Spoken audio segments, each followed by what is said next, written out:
Welcome in, Cyclone fans, to another edition of the Nightcap. I'm Matthias Schwarzkopf, and with me is Levi Stevenson. How's it going, Levi?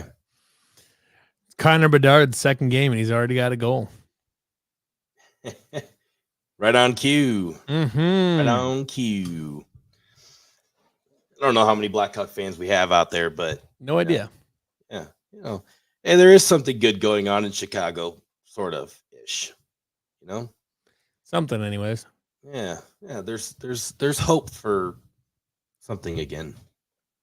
Probably not. Who knows? It's the curse that keeps on giving.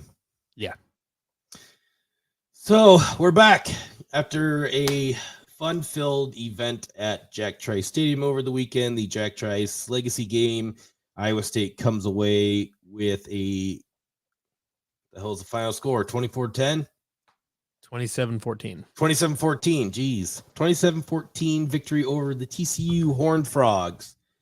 It just, from all accounts, an all perfect evening at the Jack Trice Stadium. They nailed the entrance for once.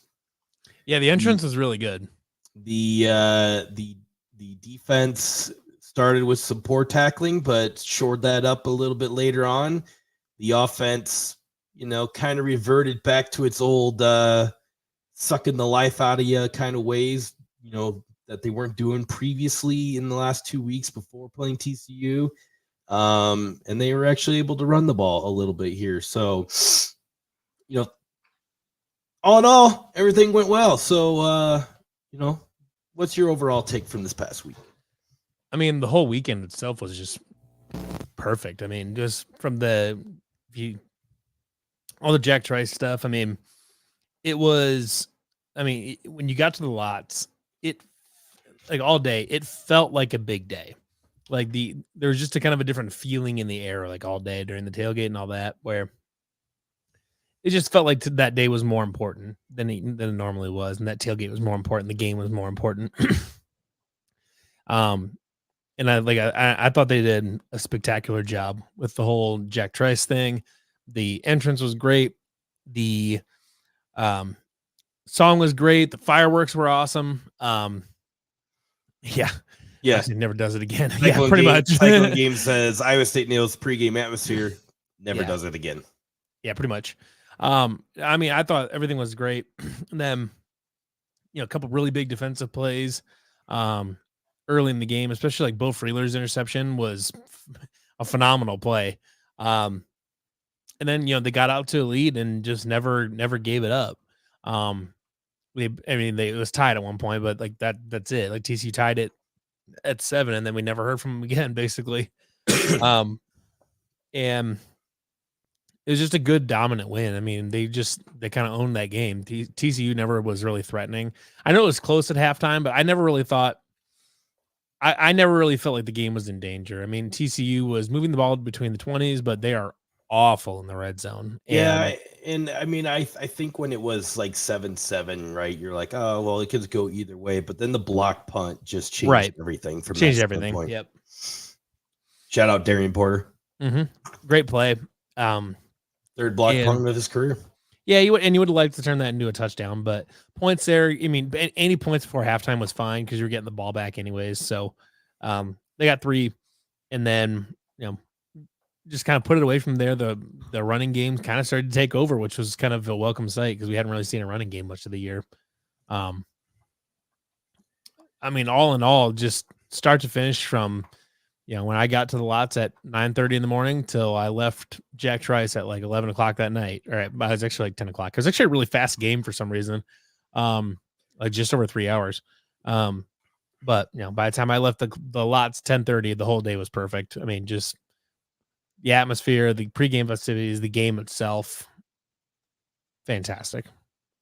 Yeah, the uniforms were spectacular. Yeah. Cyclone Games, how about the Sama house call? If you go back and look at that, the 3 tight ends on that play just absolutely cleaning house and opening up. Ben Bramer threw the kind of the key block on the outside there. I mean, it was phenomenal. Yeah, because like you said, the Was it Klotz and Dean were right there they were on the left tackle, and they were sealing off to the inside. Did a fantastic move, and then Baron Bramer gets the last block on the outside. And then Sama's just gone. I mean, he had so much room, and he's just gone. The tight ends over the course of the last 2 weeks have been phenomenal in run blocking. Yeah. I don't know if our offensive line has done anything different than what they have, but the tight ends have certainly stepped their game up and have been blocking on the perimeters, blocking off edges, sealing off edges. And I think you could probably really attribute it to Steve Klotz coming back and being healthy and doing his thing out there. So, well, it's not just that too. I mean, we did the film room last night in the We Will chat in Discord. By the way, if anybody is not already in that, you should definitely be in that. Do a weekly film room. Plus, you get some scoops from Brent Bloom. Actually, just today, Brent dropped a pretty fun nugget in the We Will chat. That's worth taking. That's not gonna spoil it, obviously, but that's pretty interesting. But what we saw in the film room last night, though, is that on probably 80 to 90% of run plays, Iowa State was pulling guards and pulling tackles, everything. And they were not just that, but then they're bringing the H back across the formation as a lead blocker or to seal off the backside. I mean, they were running lots and lots of really, really interesting run blocking packages. Like I said, especially like bringing no less than one, sometimes two or even three pulling linemen or H backs come across the formation, and doing some really, really creative things to try to help the offensive line, where they're not necessarily just getting a ton of push just right off the snap, pushing up field, wherever, and just planting their feet and going. But if you get the pulling guard and pulling tackle coming around or something like that, well, there's one time where they just pulled both guards, and if you can get some of that stuff going, and if that's what helps you get space, that's fine. I will tell you though, the one in James Neal deserves some credit. He wasn't like great, but that was his best game as a starter. Like I said, still not great, but his best game as a starter. The guy that I'm still very impressed by, and I thought he took another step forward, with Brennan Black, the true freshman. You see that play where he took the TCU. I think it was like a swing. Maybe he did. It was a swing pass, and he like basically did a blindside like movie block, like just took him right out of bounds and just kept going. Yep. And the guy like got up. He's like, "What the fuck, man?" He's like, "Just blocking it." And that's the kind of stuff you like to see, where that kind of attitude. Like, I'm gonna keep like blocking through the whistle all the way to the sideline. I mean, that's the kind of attitude that they brought Brendan Black in to play with. And that's the kind of attitude that we've been hearing. Like, that's what Clanton wants to see. I'm sure Clanton was fired up on the sideline when he saw that. Oh, for sure. I guarantee it. And stuff like that, they're making strides. They're getting confidence. I mean, it's very clear that the offensive line is getting more confidence. That is very clear to me. Whether the technique and the ability are there, is hit or miss type of thing. It's not super consistent, but what is consistent is that they are starting to develop some confidence, and they're starting to get a good feel for what is working and what doesn't work in the running game and what they can do with what they have. They're certainly better. It's just they still struggle when they're by themselves and having to block one-on-ones.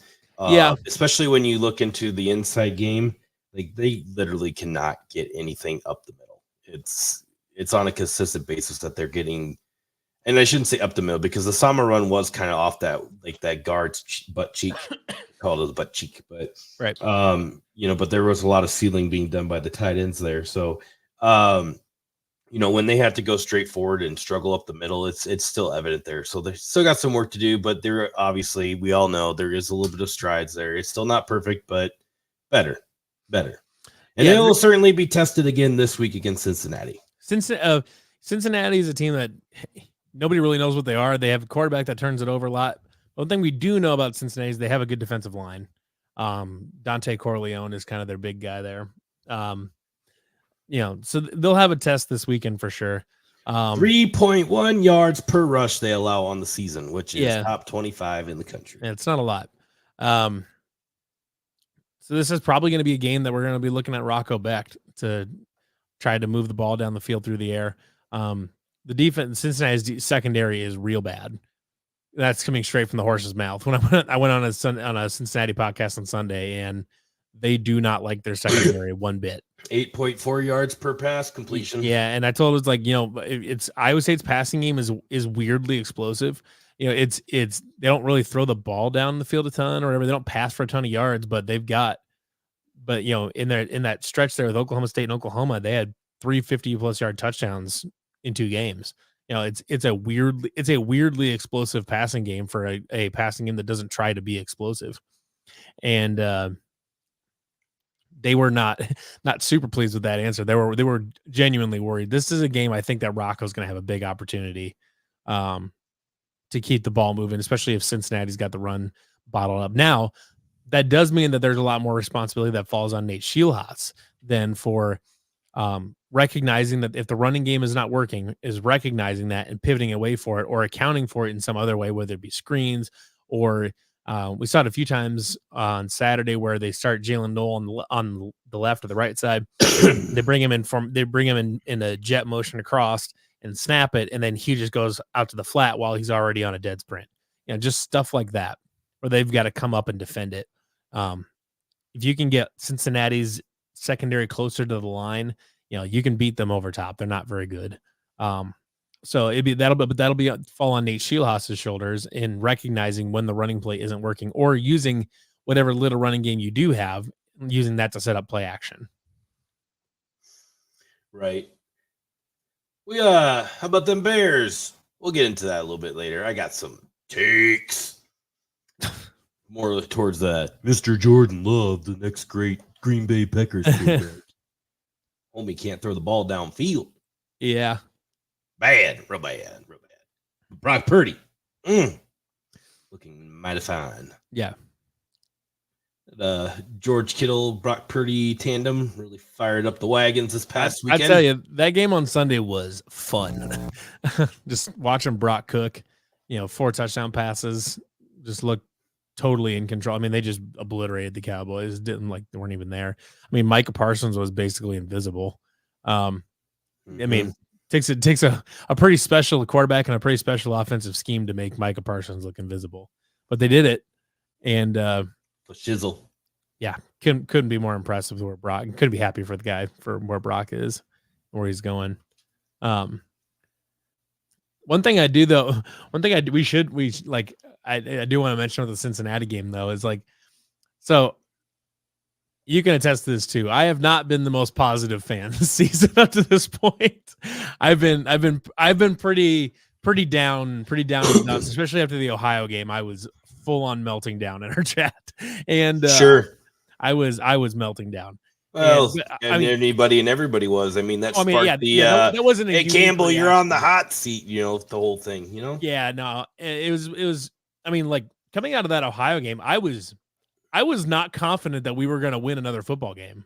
Just based on how we've been playing. Based on the sample size that we had, the offense was complete shit. It was nothing. They did nothing, and they weren't doing anything. The defense was fine then, but it's you have to score points to win, and we were not doing that whatsoever, or even we're trying to do that. So I had no I was like, well, we got to play Oklahoma State next week. They're bad, but we the way we're playing, we're going to lose or whatever. Then after that, you've got a bunch of middle of the road teams that are definitely going to be favored, and they're all this forever. I was not convinced that we were going to win another football game after that.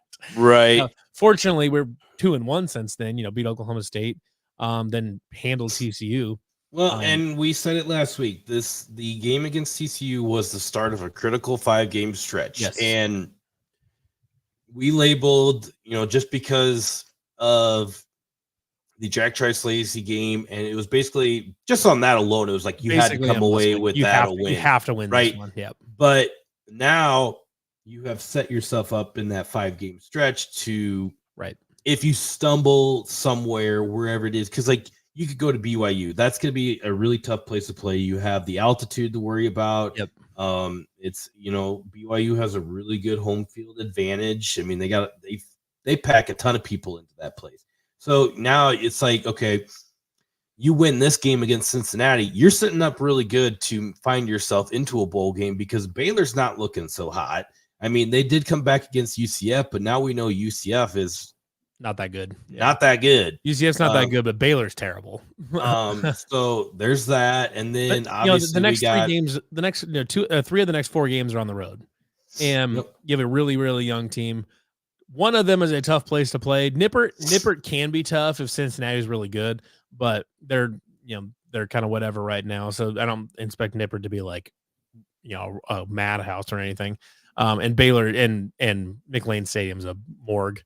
It's an opportunity where it's going to be tough because you got a young team on the road, but you got two very, very winnable games coming up where you can get your feet wet on the road and get a couple road wins. And that's a big, big step forward for those young teams. And then you've got Kansas at home, who is very beatable. Even with Jalen Daniels, they're beatable. They've been looking pretty good though. They're not bad. They're Minus offensively the they're good. Texas game. Offensively their good. Their defense is putrid. That's still definitely a winnable game. And then BYU looks like it's a tough road game, but BYU is right now a team that does not have a Power 5 roster. That's just kind of what it is. And that's Brownie, are you going to the game in Cincinnati? Going to be at the Cincinnati game. Okay. Nippert's a cool stadium. I lived in Cincinnati for a little bit and I went to a game. Nippert's a cool stadium. We'll see. Yeah. But this is an opportunity here where, to start my original point, like I was talking about how I was really, really negative to start this I was especially after the Ohio game and really, really negative. I will tell you that right now is as positive as I've been about the team in general since probably at least 2021, maybe the Fiesta Bowl season. That's not saying like they're gonna win out or anything like that. But what I'm saying though is that like there's the vibes around the program right now are dramatically better than they were a few weeks ago, and even than they were anytime last season. Winning cures all. Winning does cure a lot of things, but it's not just winning too. It's the way they're doing it, and it's the way that they're improving it. They're clearly improving every week. Like there's visual things you can look at and be like, that's better than it was last week, and they're improving quickly. And you get a winnable road game right now where this is another chance for them to take a step forward. This is a big opportunity this weekend. If you win this weekend, I'm probably predicting Iowa State to win the next two, at least two after that, maybe BYU too.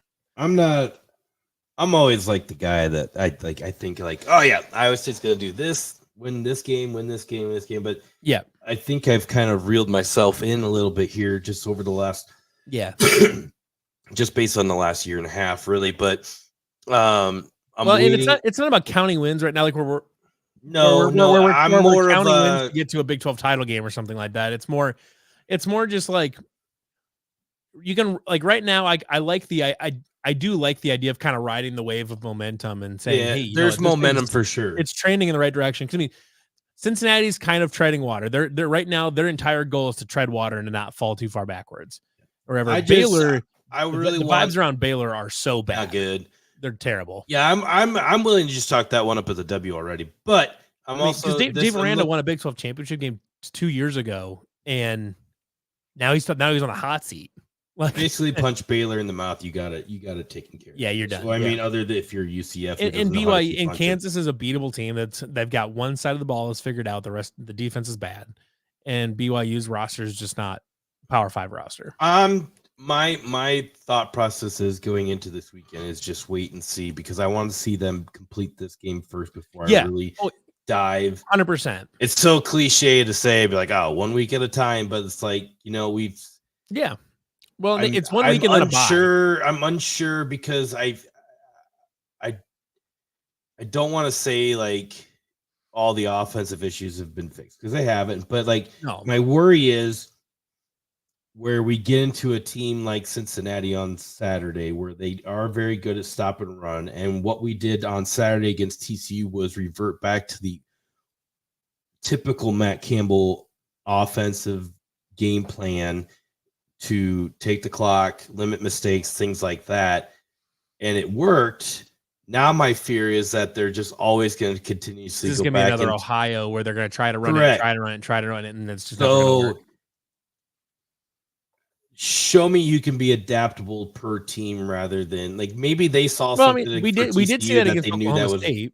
Oklahoma State had the run bottled up, and we threw the ball quite a bit. So just show me you're willing to do that after you had one successful week of doing it. Yeah, don't let that be the Don't let that be the okay. We did Don't it. let that Now be the we gotta go relapse. right back in. Yeah, don't relapse it into it. Yeah, Just be right. a week by week type of team. So I want to see that on Saturday. And like that's why Or- that was my condition too. Is like if they win on Saturday and they look good doing it or whatever, and they look competitive doing it, then that's where I'm ready to kind of pivot and say, okay, we're back on track. We're shooting for a bowl game and see what happens from there, type of thing. But I will say this: if Iowa State wins on Saturday and they're sitting at 4-3 after this weekend, they will be in a bowl game.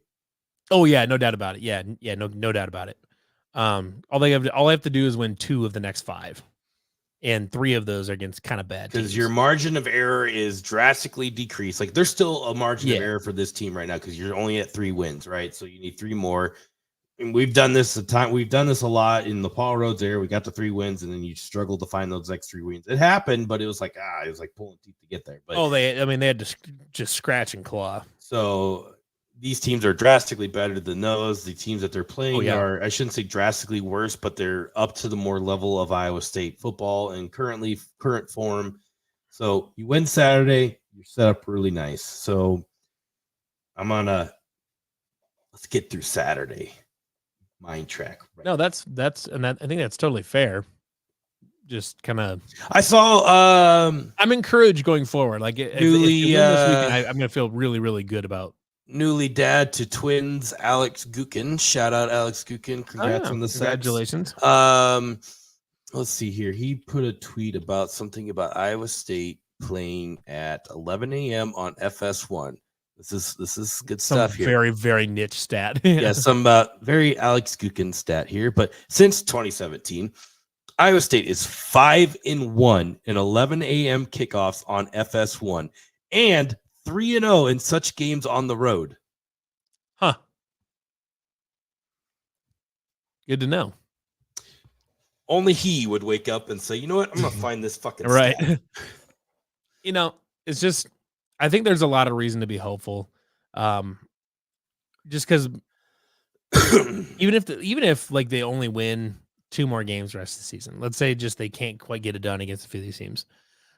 What I've seen right now, though, is I've seen a team that is improving and that looks like with an off season with a full season under the belt and another off season, that this is a team that's going to make a huge jump next year for 2024.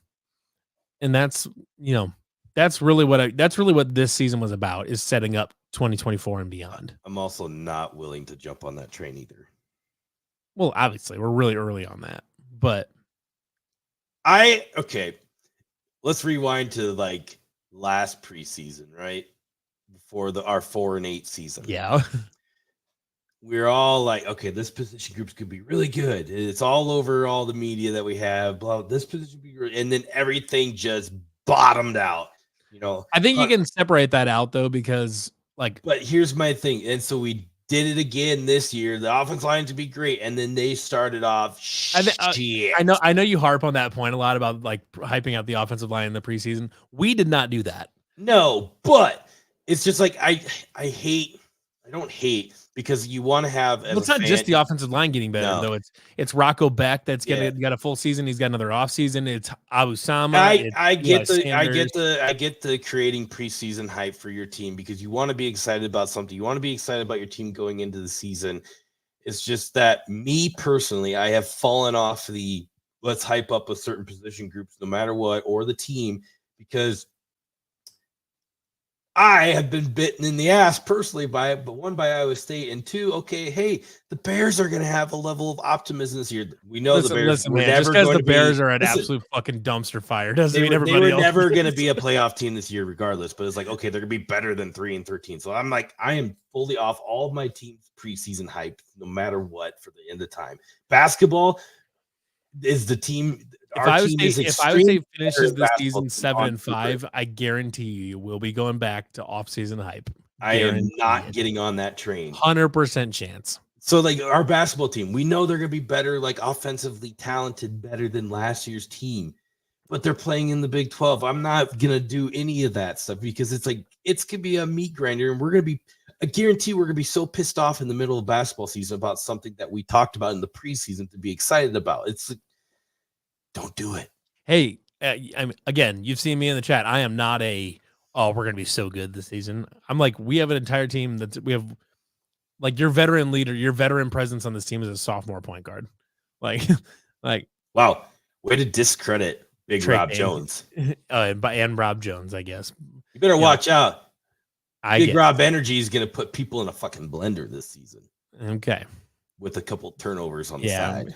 I'd say the problem is he's going to turn it over enough where I'm going to be using a blender for margarita. I'm fully committed to the Big Rob Energy Express right now. That's the only thing I'm hopping on this train for this season on football and basketball. Shelley says, what do you expect when the quarterback gets called out for betting right at the beginning of the season? They're better now. They look better each week.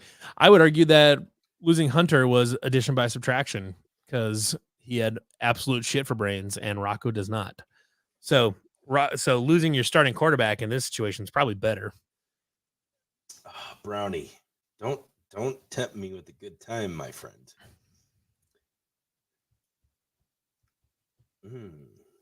Inside Info says bet your life on Lipsy getting A3. Taman Lipsy getting better at 3-pointer is the new offensive line that looks the best it's ever been for me. Show us. I'm sorry, but I've got to see it. He shot like 28% last year, if that, and he just stopped shooting them the last 2 months of the year.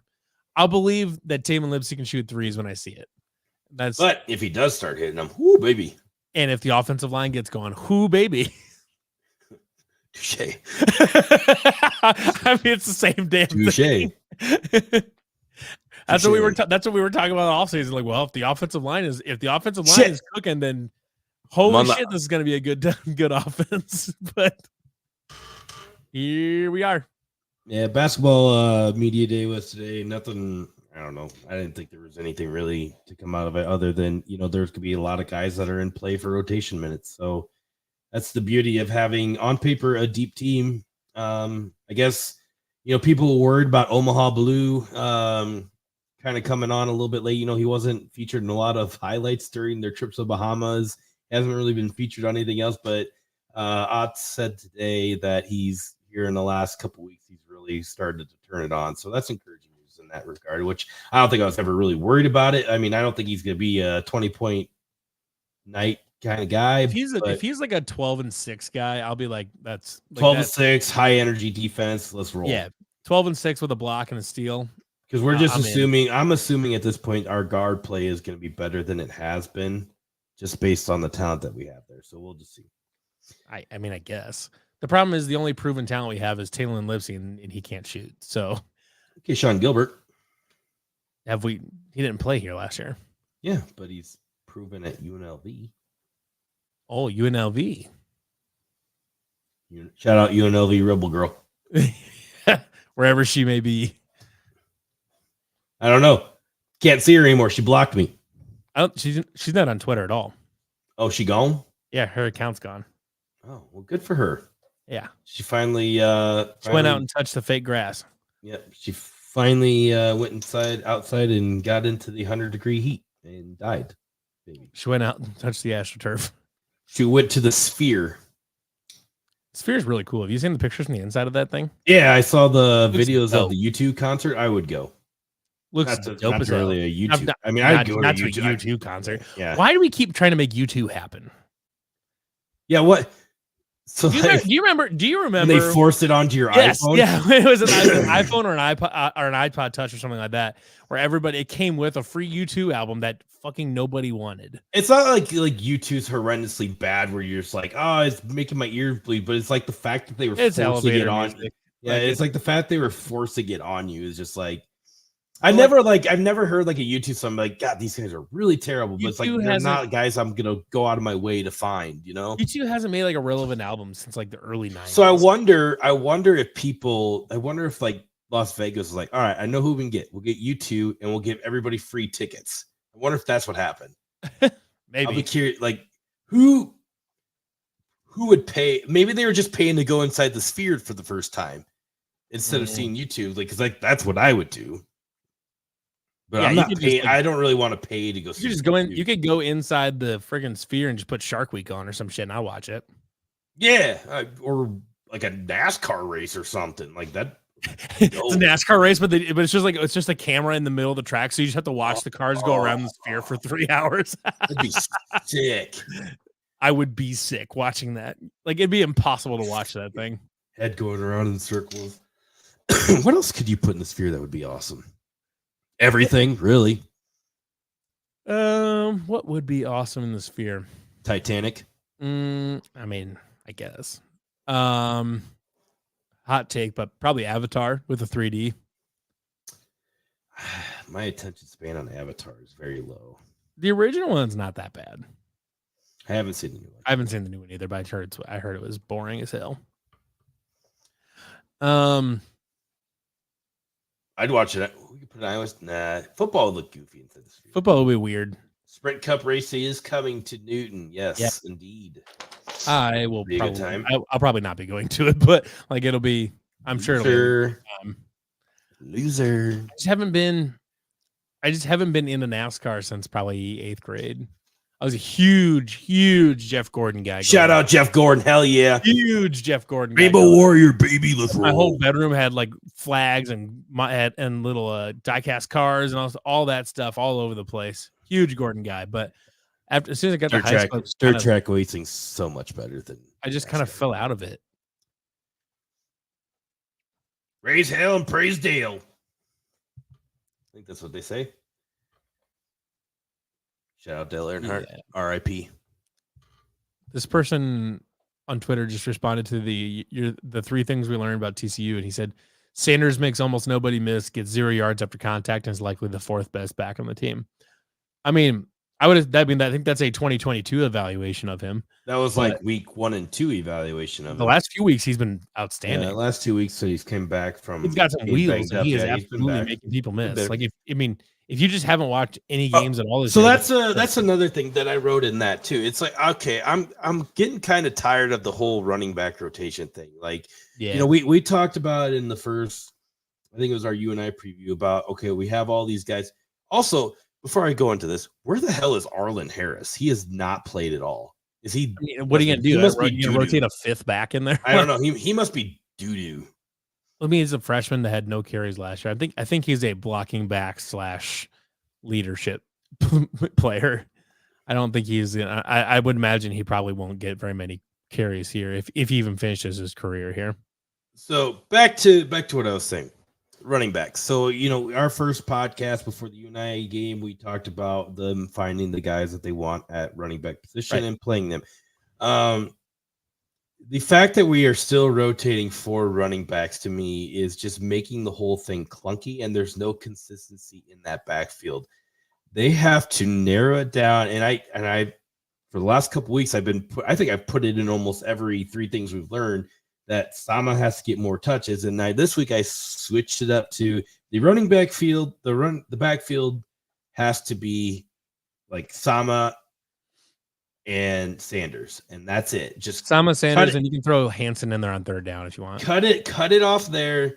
And I know Norton has some flashes, but like out of the 4, and it's not like he has done anything tremendously wrong, but out of the 4, he's been the worst. I would agree with that. And he can't catch it all. Like, so you can't use him in the passing game. It's like we just narrow it down because you have 2 guys. Like Sanders is playing well, like to what we thought he could be when he got here, right? And these last 2 weeks, and hopefully this week he keeps it going. And Sama is is making plays, and he has wheels, and he's only going to get better. And Hansen, you could tell he has tools to do what he's good at catching the ball. He's got speed. I don't think there's enough touches for him yet to really show it. And we might not even know what Hansen really is until Sanders is gone, because that way they can fluctuate the carries between Sama and Hansen.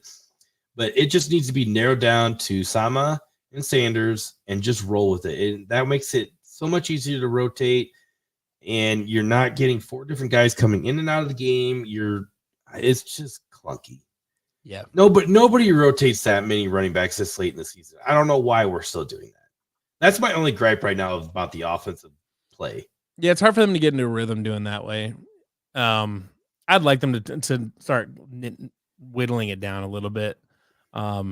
but it doesn't appear we clearly, everybody can see with our own eyes, like those are the two guys that have made the most impact in the running game. Oh, definitely, yeah. And those are the guys that you can do anything you want with them and not worry about it. Like I said, Cartavius Norton is not. He can't catch. Norton is a guy that it has to have a lane open for him right away, otherwise it's not happening. And the offensive line, for where his strength is running the ball, which is up the middle, is not creating those holes there just quite yet. So why force something? You're basically forcing a round peg into holes that it can't fit. Yeah. We're rolling with that. Or a square peg into a round hole. There you go. That's better. So, and Cartavius Norton is kind of like a square. He is large, very wide man. But again, just limited to Sama and Sanders, and we're going to probably see no difference in any of the run game that we've had anyways, because they're the ones doing it as it is. And you just increase the opportunity that those two present. Yeah. That guy, that comment, that Sanders thing, probably hasn't been watching the last couple weeks. I'm sure he's not watching because, I mean, I don't know how you could watch the last few games and come to that conclusion about Eli Sanders. I was kind of leaning towards like a 60-40 kind of split, like give Sama like the more like the 60%, and then but then I'm like, nah, let's just go 50-50. Probably fair. Yeah, good times. Mm-hmm. Arrow down, goddammit.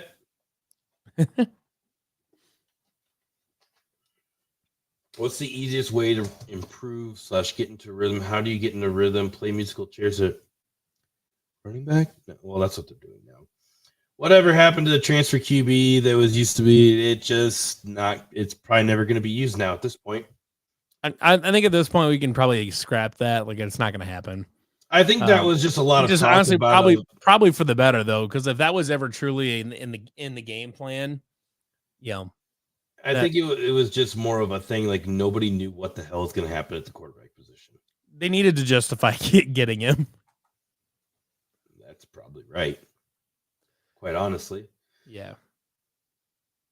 At least we don't have to worry. We don't have the Tom Manning revenge game on Saturday. Yeah, he's taking his revenge out on the NFL. The Colts are 3-2. Which the tight ends, I don't know if they're worth it. It was kind of funny that he was Ohio's offensive coordinator for like 5 minutes. It was weird. Yeah, that could have been. That was weird. Yeah. I don't know. I mean, I'm sure he's getting paid more at the Colts, but it's like, why take that job if that was a possibility? Maybe he didn't know it was going to be a possibility. I don't know. Maybe he's buddy with Jim Irsay or something. How does he get hired at the Colts for the same position with two different head coaches? That never happens. It's like hiring the defense. I don't know. It's like hiring your defensive coordinator to come back to the same place after the last coach you worked for got fired. Strange. It's weird. NFL's weird, man. Yeah. Who was worse, Manning or Geno?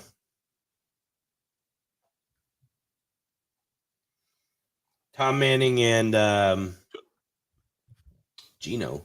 Who's the hell is Geno? Geno, the quarterback, Geno Smith? Who the hell is Geno? Oh, Mangino. Got it. Who was worse? Definitely Mangino. Yeah. No question. He ate the playbook before he could call it. That, and he was like an asshole that nobody liked. How did Kingsbury go from a sub-500 coach at Tech to being head coach in the NFL? Because the NFL is obsessed with offense, and they saw the scheme he was running and figured it could work. That's how. Yep. And it didn't. I mean, their offense was fine, but yeah, but Arizona had the same problems that they had at Texas Tech. Yeah, he probably could be a really good offensive coordinator in the NFL, quite honestly. Probably, yeah.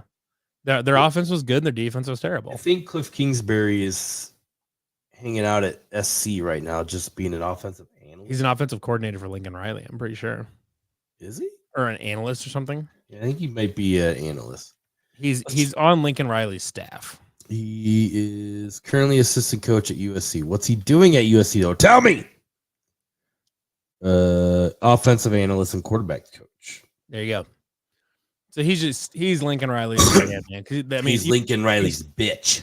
USC probably doesn't even have an offensive coordinator, I suppose. Yeah, I'm guessing they probably don't even have an offensive coordinator. So I'm sure Cliff Kingsbury is kind of the de facto offensive coordinator, but Lincoln Riley calls the plays.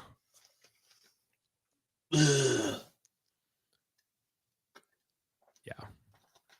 I don't know. It's weird. Football's a weird sport. NFL is weird, man. Yeah, it is.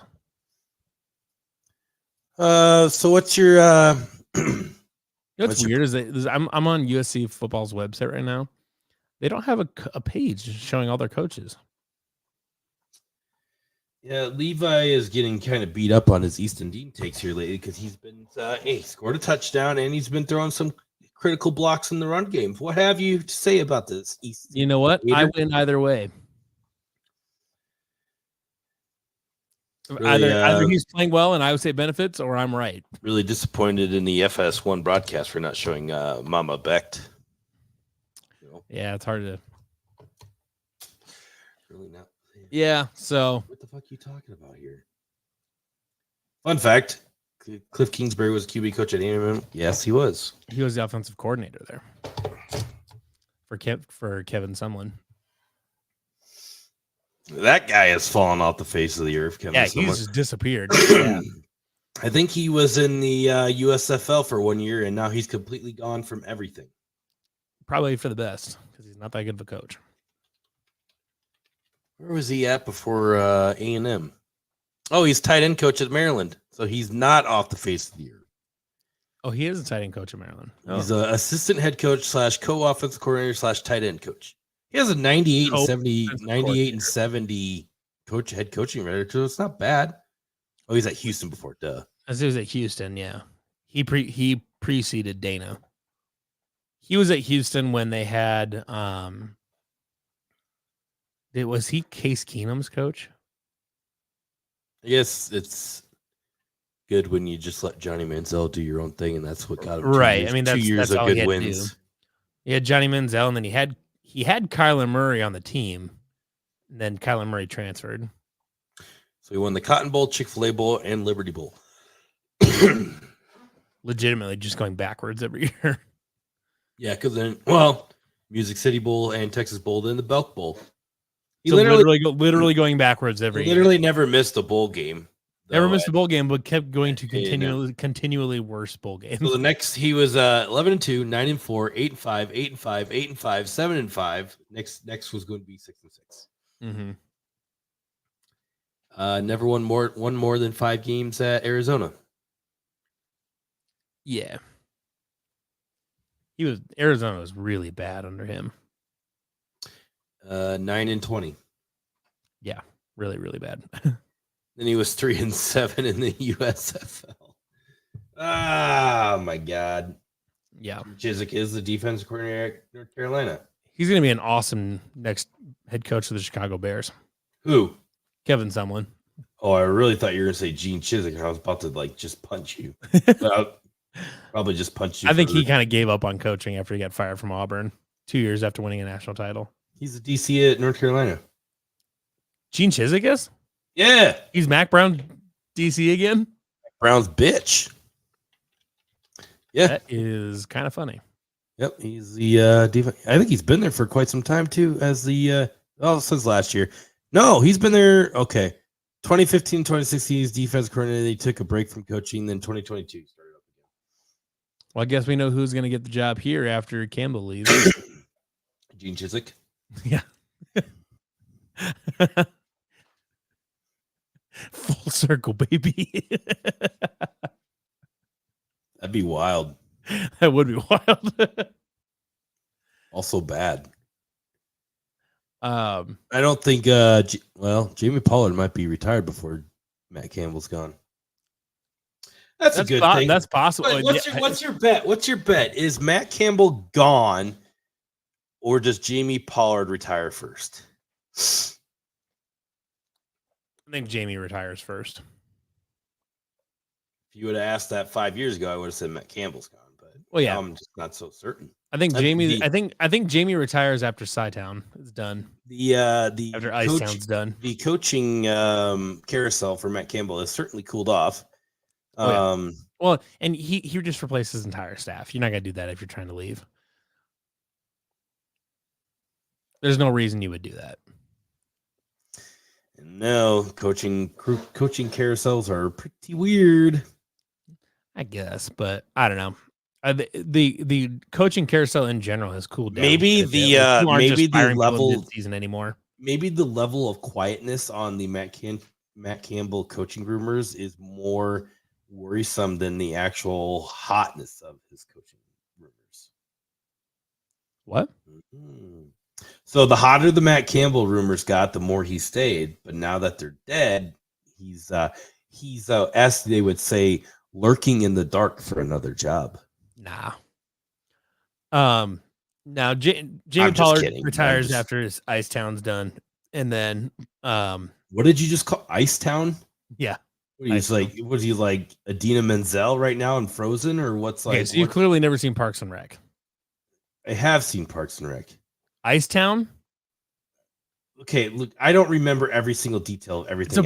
It's like a big thing. Like Ben was elected the mayor of a town of Partridge, Minnesota, when he was 18. Oh, okay, and tried to build a winter sports park, and the whole thing failed, and he got. You could have just said that, and I would have understood what you're talking about. Yeah, but I don't remember the town name. It's an iconic thing. Ice Town is. I know the scene you're talking about. I don't. God, it's not just a scene. It's like a thing. That's like a recurring bit that keeps coming back. I don't remember the town name. Okay, you didn't watch the show. Then is what what you're telling me. Look, I wipe and I wipe and I wipe and more poop. All right. Okay. No, there's proof. As soon as Ice Town's done, Jamie Pollard's done, and then. Once Jamie Pollard leaves, I think Matt Campbell has less of a reason to stay, because I know Matt likes working for Jamie. So, what if they hired Jamie Pollard's son, Thomas Pollard? Sure. Wild. I guess. I honestly don't know what the road looks like after Jamie Pollard. Or stay with me on this. Matt Campbell becomes AD, and then Nate Shielhaus moves up to head coach. Done. Interesting. I can't even imagine Matt Campbell as an AD. He would go nuts. There's no way. It'd be sick though. He'd just like come in and have like pregame speeches about everything, like foundation. Yeah, just I don't know. He wouldn't do it, but no. Interesting to think about. You could bury Alvarez this shit. Speaking of berries, didn't you have takes about the Bears? Oh, Jordan Love sucks. It's not even about the Bears. It's a Packers take. Yeah, but everyone's making fun of, Justin Fields, all the Packers fans. But because Justin Fields has been poopy. He's second in the NFL in touchdown passes. He has more than Patrick Mahomes. His QBR is better than Patrick Mahomes. Things are getting better there. But Jordan Love was like, I don't know. He's like 0 for something on like passes 10 yards down the field. That man cannot throw the ball 10 yards down the field. Not good. Yeah, no, Jordan Love cannot. Not great, Bob. I mean, Christian Watson would have had like a 60-yard touchdown. Maybe he should run faster. Or maybe he shouldn't get horse-collared. No, maybe he should run faster to not get horse-collared. I don't know. Packer fans were bitching about that. Like, that should have been put at like the 2-yard. It was like basically put at the 2-yard line, and they failed to score a touchdown because Jordan Love couldn't find an open receiver. The problem here is the problem here with you criticizing the Packers, though, is the Packers have won pretty consistently for a long time. Yeah, they're only one game above the Bears right now. So, and the Bears have not won for a long time. Okay, well, the situations are different right now. Are they? Yes. Are they? Are they different? Different quarterbacks. Because the only thing keeping the Bears down is everything. Making fun of Justin Fields, and they have no leg to stand on because their quarterback. What's the best is being involved in our chat with Vikings fans, Bears fans, and Packers fans, and not cheering for any of them. So I can just start lobbing out insults at anybody. Well, see, you can insult me about the Bears all you want. It's nothing I haven't heard before. Like, I am immune to Bears insults at this point in time. Like, they cannot hurt me anymore. Bears are a dumb football team. Yeah, duh. Like, we know this. No, just the team, the franchise, just dumb. Yes, I know this. Their owners are dumb. They have literally built it to be a dumb franchise. I know. Been there. Maybe it's just dumb people that cheer for the franchise. Yeah, me. Keep trying, man. You ain't hurting my feelings. I know. I can't. It's because the Bears have done too much damage. I am emotionally scarred forever. I know. It's just, it is what it is. But we can celebrate Connor Bedard, and that's really the important part. Like the Bears could literally in the next 20 years like win a Super Bowl. Let's just say eventually it happens. Like I would still think there was a way they would blow it. Like even after they hand them the trophy, they're like, yeah, they'll blow it. They'll probably drop the trophy. It would be funny. I think I would laugh, honestly. Oh, I would definitely laugh. Are you kidding me? I'd definitely laugh about them dropping and breaking a Super Bowl trophy. Taylor Hall will not return to tonight's game. That's because his freaking arm is broke. Oh, they're losing. Huh. Which ownership group is worse, the Bears or the Cubs? Ooh. McCaskies or the Ricketts? I would say okay. The Ricketts are horrible people, just in general, just dumb people. But they at least like changed up the organizational way to win a title, where the Bears are still stuck in 1920. I think that's fair. I mean, the Cubs have obviously won something a lot more recently than the Bears. Yeah. So, but in terms of like general human beings, the Ricketts are way the fuck up here. Like in terms of horrendous people, like I wish I could punt them to the sun right now. Punt the Ricketts into the sun. Fuck my life on the new owners, McCaskey's Ricketts. Oh, fuck one, marry one. Reinsdorf. Okay, Reinsdorf Jerry is the Bulls. Yeah, he's the Bulls and White Sox, which it's half and half on that one because like Jerry gave up like the ownership, like he didn't give up the ownership, but like he's letting his son run the team, so it's like a little bit better, but not great. But he's also Jerry's still running the White Sox, which you could tell that is a dumpster fire. That is horrendous. That's a bad franchise. Fuck. Like kind of unbelievable how bad Chicago ownership is. God dang, I would hate you want to talk about worse than the Ricketts. I would not want my baseball team to be owned by Jerry Reinsdorf. Oh my God. Fuck one, marry one, kill one. Well, Virginia McCaskey is gonna die anyways, and she's 99, so kill her. I thought you were going a different direction with that. I thought you were going a different direction with that. No. Jerry Reinsdorf. Fuck, now I'm in a pickle. Already killed Virginia. I plead the fifth. Why can't I just send them all to the sun? Like just like put them on a bus, cut the brakes, and just like see where it goes. Hey, I mean Cougars. I mean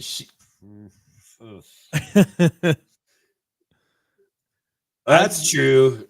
True. If you there you go. You got to M Virginia because then she will put you in because then you will actually become an heir to the Chicago Bears. So if I marry Virginia McCaskey, all right, we'll just set that up. We'll do that. Virginia, let's go.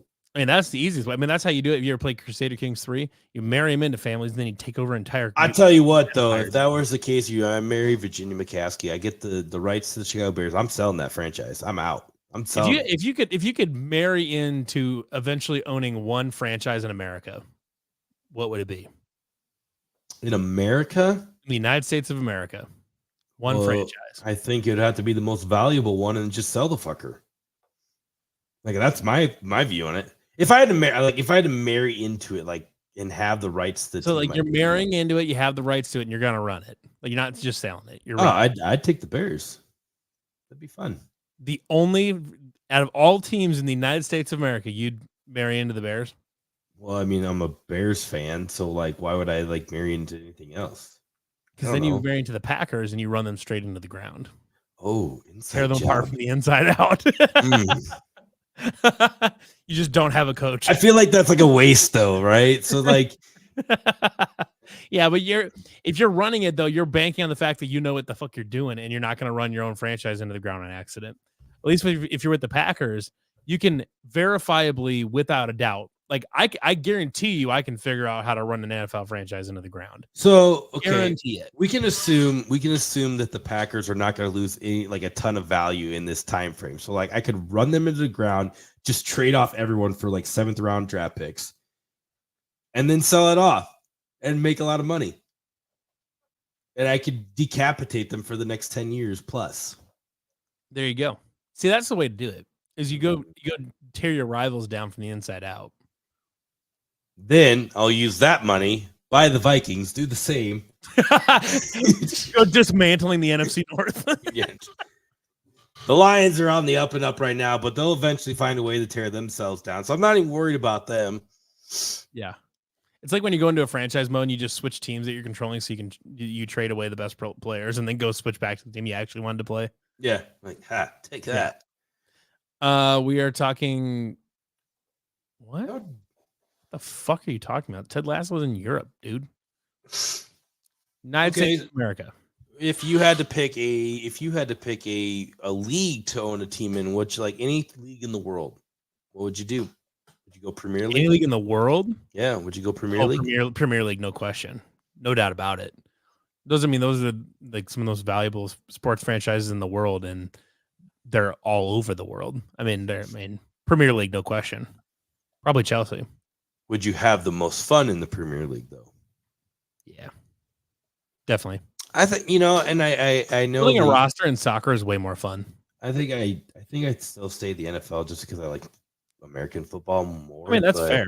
That's fair, but I mean, but I also understand that the franchises in Europe. What? The Slack check that Larry just sent. Oh my god! Literally the worst. Oh my god! Good thing I didn't read that out loud. Anyways, yeah. Well, all right. We have nothing to rant about tonight, so we can't. I was trying to get you riled up with the Bears, and you're like, "Fuck you, fuck you, fuck you, fuck you, fuck you." There ain't nothing. Like I already know, Bears suck. Clone cones. Nah, we beat that dead into the ground. I know you've already beat that. You already beat that dead. What else? What else gets you riled up? Pecan pie. Not really. Pecan pie sucks. Pecan pie is great. That's boring. You're boring. It's like you put a bunch of nuts in your mouth. Weird. Sometimes. Yeah. But fucking playoff baseball. I'm just trying to find some shit to get riled up about. It's just not working. Yeah, no. But no, we're just too chill right now. Also, the playoff baseball though, like the whole way they changed up everything. You know what's a hot take? Turkey sucks. Turkey on Thanksgiving sucks. It's always dry. What do you have? Like ham. I mean, like some people will make turkey, so I might just have like ham. Ham on every holiday I'll just take. Turkey and dressing is great, but just slices of turkey get fucked. No. And I don't want to hear any of this. Oh, well, you're just bad at making turkey. No, shut the fuck. Turkey's always dry. It just is. Turkey is a dry bird. It's just what it is. Turkey is a dry bird. Turkey is a dry bird. Put that on a shirt. Actually, I think I'm gonna get a new beat incarnate word shirt ready for the Baylor game. Boy, what a time that was. You know, we got incarnate word, Drake. That was a incarnate mess. Word, and then it was Drake. That was a mess. Yeah, it was. Were you at the Drake game? I was at the Drake game. It was terrible. So was I. Worst game I've ever been to. Not even close. I was at the Ice Bowl. I was at the Kansas 2013 Ice Bowl, and the Drake game was 100 times worse. Well, steaks on Thanksgiving. That's it. That doesn't sound that bad. I got no problem with that. Or like we had filet mignon one year. Like in 2020 when we didn't go to Thanksgiving with families, so it was just me and my parents. We just went to their place and we had filet. We will when we get into November. I think we did last year, but we'll do it again. No. Turkey is fine if you turkey covered in gravy. At that point, The gravy is good, not the turkey. And you know what? I can put gravy on fucking anything besides turkey, including ham. You're wrong, Brownie. Oh boy, you sparked it. Awful. We will. We'll go. What a waste of energy. People that cook turkey for Thanksgiving are the reason this planet's dying. We will go into a Thanksgiving food realm. We'll have a big Thanksgiving date. Yeah, big debate. So you said a Thanksgiving date. Yeah, we're gonna get together. Where are we going? Candlelit dinner, and we're gonna live stream it. We're gonna talk about. We'll just get a bunch of food and, but not turkey. Turkey can get fucked.